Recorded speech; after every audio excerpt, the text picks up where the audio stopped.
အားလုံးပဲမင်္ဂလာပါခင်ဗျာကျွန်တော်တို့ဒီနေ့ရောက်ရှိနေတာကတော့ရှောက်တန်းကိုကျွန်တော်တို့ရောက်ရှိနေတာပဲဖြစ်ပါတယ်ရှောက်တန်းမှာကျွန်တော်တို့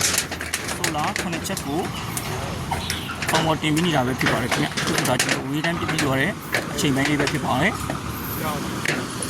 ဒီမှာကျွန်တော်တို့ဆိုလာစိုက်တင်ကိုပြုလုပ်နေပါပြီခင်ဗျာ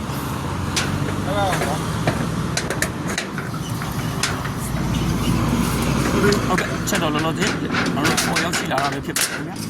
ဟုတ်ကဲ့အခုဆိုလို့ရှိရင်ကျွန်တော်တို့ဒါဆိုလာတစ်ချက်ကိုစပြီးတော့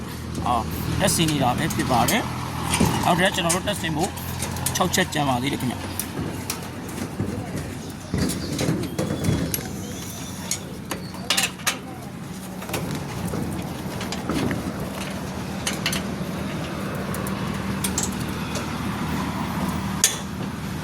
အခုဆိုလို့ရှိရင်ကျွန်တော်တို့ဒါကဒီဘက်မှာ4ချက်တင်ပြီးတော့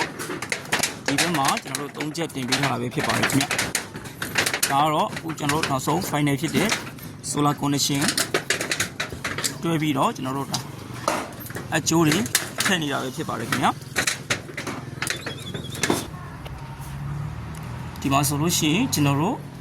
ဒါ solar connection နဲ့ချိတ်ဆက်ထားတဲ့ဒါကျွန်တော်တို့ဒီမှာ solar အတွက်ဆွဲကျွန်တော်ထုတ်ပေးထားတာရှိပါတယ်ဒီမှာတော့ကျွန်တော်တို့ဒါ ABC နဲ့ပါ Altin ကိုကျွန်တော်တို့ဒီမှာchain breaker တွေbreaker circuit တွေကျွန်တော်တို့ခံပြီးထားတာပဲဖြစ်ပါတယ်ဒါကတော့ကျွန်တော်တို့3500 watt inverter လေးပဲဖြစ်ပါတယ်